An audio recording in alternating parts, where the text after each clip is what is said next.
বন্ধুরা, সবাইকে স্বাগত সিম্পল ফুড অ্যান্ড ট্রাভেলে। আজকে তৈরি করে দেখাবো পটলের দোরমা। ভিডিওটা স্কিপ না করে সম্পূর্ণ দেখার অনুরোধ রইল। ভালো লাগলে লাইক শেয়ার করবেন। তাহলে ভিডিওটা শুরু করা যাক। প্রথমে পটলের খোসাগুলো হালকা ছাড়িয়ে রেখে দিয়েছি, ধুয়ে পরিষ্কার করে। এবার এর ভেতরে দু সাইড দুটো মুখ এইভাবে কেটে নিয়েছি। একটা সাইড একটু ছোট, একটা সাইড একটু বড় করে কেটে নিয়েছি। কেটে নিয়ে একটা পিলারের সাহায্যে বা যে কোনো চামচের পেছন দিয়ে ভালো করে ভেতরের যে শাঁসটা পটলের সেটা বার করে নেব।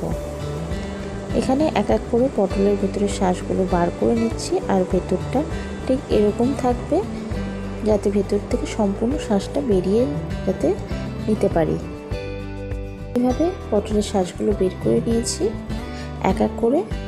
এবার পটলগুলো এখানে রেখে দিয়েছি, আর একটা জায়গায় পটলের একটা প্লেটের মধ্যে পটলের শাঁসগুলো রেখে দিয়েছি।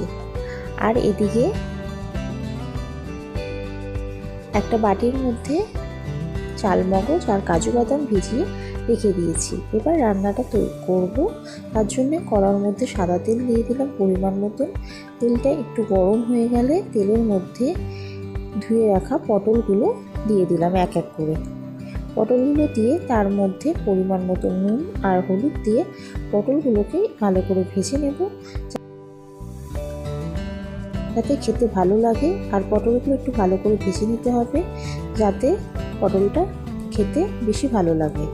আর এদিকে পটলের শাঁসগুলো একটা মিক্সির জারের মধ্যে নিয়েছি, নিয়ে সামান্য জল দিয়ে একটা মিহি পেস্ট তৈরি করে নিয়েছি। আর এদিকে পটলগুলো হালকা ভাজা হয়ে গেছে, উল্টে দিচ্ছি। উল্টে পাল্টে ভালো করে একটু লাল লাল করে ভেজে নেব। এখানে খুব সুন্দরভাবে পটলগুলো ভাজা হয়ে গেছে। এবার তুলে একটা প্লেটের মধ্যে রেখে দিয়েছি, আর সেই তেলের মধ্যে একটা বড় সাইজের পেঁয়াজ কুচি দিয়ে দিলাম। পেঁয়াজ কুচি দেওয়ার পরে এর মধ্যে 100 গ্রাম চিংড়ি মাছ কুচানো দিয়ে দিলাম। দিয়ে তার মধ্যে পরিমাণ মতো নুন আর হলুদ দিয়ে ভালো করে ভেজে নেব। খুব ভালো করে একটু ভেজে নিতে হবে। ভেজে নেওয়ার পরে যাতে যতক্ষণ পর্যন্ত চিংড়ি মাছটা খুব সুন্দরভাবে চিংড়ি মাছের থেকে জল ছাড়ছে, চিংড়ি মাছটা খুব সুন্দরভাবে ভাজা না হচ্ছে, ততক্ষণ ভালো করে একটু ভেজে নিতে হবে। আর দিয়ে দিতে হবে এর মধ্যে আদা রসুনের বাটা, যেটা স্কিপ হয়ে গেছে। আদা রসুন বাটাটা সামান্য পরিমাণে আদা আর রসুন বাটা দিয়ে ভালো করে ভেজে নিয়েছি। এবার এর মধ্যে দিয়ে দিলাম পটলের পেস্টটা, পটলের যে শাঁসটা পেস্ট করেছিলাম সেটা দিয়ে দিলাম। সেটা দিয়ে আবারও ভালো করে নাড়াচাড়া করে নিচ্ছি যতক্ষণ পর্যন্ত শুকিয়ে আসছে, ততক্ষণ ভালো করে নাড়াচাড়া করে নিয়ে এর মধ্যে গুঁড়ো মশলা দিয়ে দিলাম, সামান্য জিরের গুঁড়ো, সামান্য ধনের গুঁড়ো, আর দিয়ে দেবো সামান্য লঙ্কার গুঁড়ো। দিয়ে ভালো করে নাড়াচাড়া করে নিচ্ছি। মশলাটাকে খুব সুন্দরভাবে কষিয়ে নিতে হবে।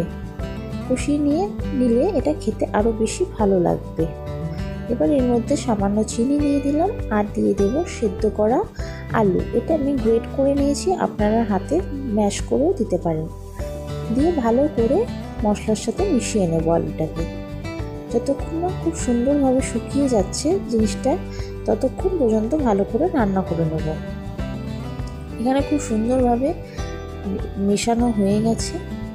এবার নাবিয়ে রেখে দেব। এখানে পুরটা পুরো তৈরি হয়ে গেছে, দেখতেই পাচ্ছেন।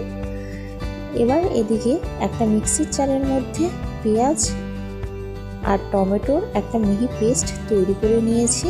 এখানে দুটো বড় সাইজের পেঁয়াজ, একটা বড় সাইজের টমেটো পেস্ট তৈরি করে নিয়েছি। আর কড়ার মধ্যে দিয়ে দিলাম সর্ষের তেল পরিমাণ মতন। তেলটা ভালো করে গরম হয়ে গেলে পেঁয়াজ টমেটোর পেস্টটা দিয়ে দিলাম। দিয়ে তার মধ্যে সামান্য নুন আর হলুদ দিয়ে ভালো করে মশলাটাকে কষিয়ে নেব। এটা গ্রেভির জন্য মশলাটা তৈরি করে নিচ্ছি। এবার চালমগজ আর কাজুটা বেটে রেখে দেব। এবার টমেটো পেঁয়াজের পেস্টটার মধ্যে চামচ আদা রসুন বাটা দিয়ে মশলাটাকে ভালো করে কষিয়ে নিয়েছি। এবার এর মধ্যে দিয়ে দিচ্ছি গুঁড়ো মশলাগুলো, 1/2 চামচ জিরে গুঁড়ো, 1/2 চামচ ধনে গুঁড়ো, হাফ চামচ কাশ্মীরি লঙ্কার গুঁড়ো আর 1 চামচ শুকনো লঙ্কার গুঁড়ো আর সামান্য জল দিয়ে মশলাটাকে ভালো করে কষিয়ে নিতে হবে। যতক্ষণ পর্যন্ত মশলা থেকে তেল ছাড়ছে মশলাটা খুব সুন্দরভাবে কষিয়ে নিতে হবে, যাতে এটা খেতে বেশি ভালো লাগে। আপনারা যারা চ্যানেলটি সাবস্ক্রাইব করেছেন তাদেরকে অসংখ্য ধন্যবাদ। এখানে কাজু আর চালমগজের পেস্টটা তৈরি হয়ে গেছে। এবার পেস্টটা দিয়ে দিলাম, দিয়ে ভালো করে একেবারে লো ফ্লেমে রেখে ভালো করে মশলাটাকে মিশিয়ে নিচ্ছি। ভালো করে কষিয়ে নিতে হবে খুব সুন্দরভাবে যতক্ষণ না পর্যন্ত তেল বেরোচ্ছে। আপনারা যে যেখান থেকে ভিডিওটা দেখছেন অবশ্যই কমেন্ট করে জানাবেন। মশলাটা খুব সুন্দরভাবে কষানো হয়ে গেছে আর এদিকে পটল আর পুর দুটোই ঠান্ডা হয়ে গেছে।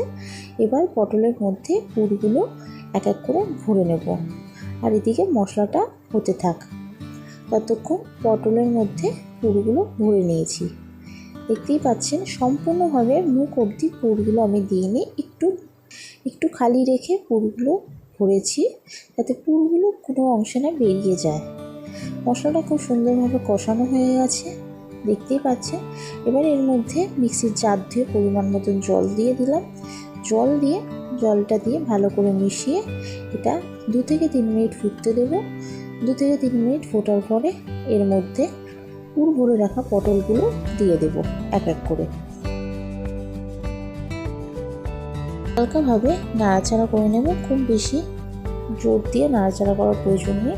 হালকাভাবে নাড়াচাড়া করে নিয়ে 5 থেকে 6 মিনিট ফুটতে দেবো। এক পিঠটা ফুটে গেলে উল্টে দেবো একটু, ও অপর পিঠটা ফোটার জন্য।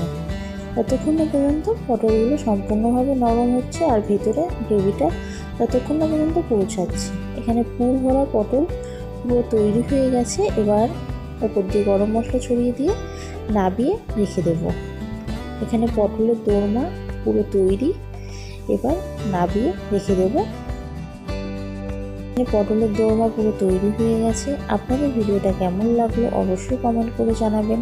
আশা করি ভালো লেগেছে। ভালো লাগলে লাইক শেয়ার কমেন্ট করবেন, চ্যানেলটা সাবস্ক্রাইব করে দেবেন, পাশে থাকা বেল আইকনে ক্লিক করে দেবেন যাতে সবার আগে আপনার কাছে নিত্য নতুন ভিডিওর নোটিফিকেশন গিয়ে পৌঁছায়।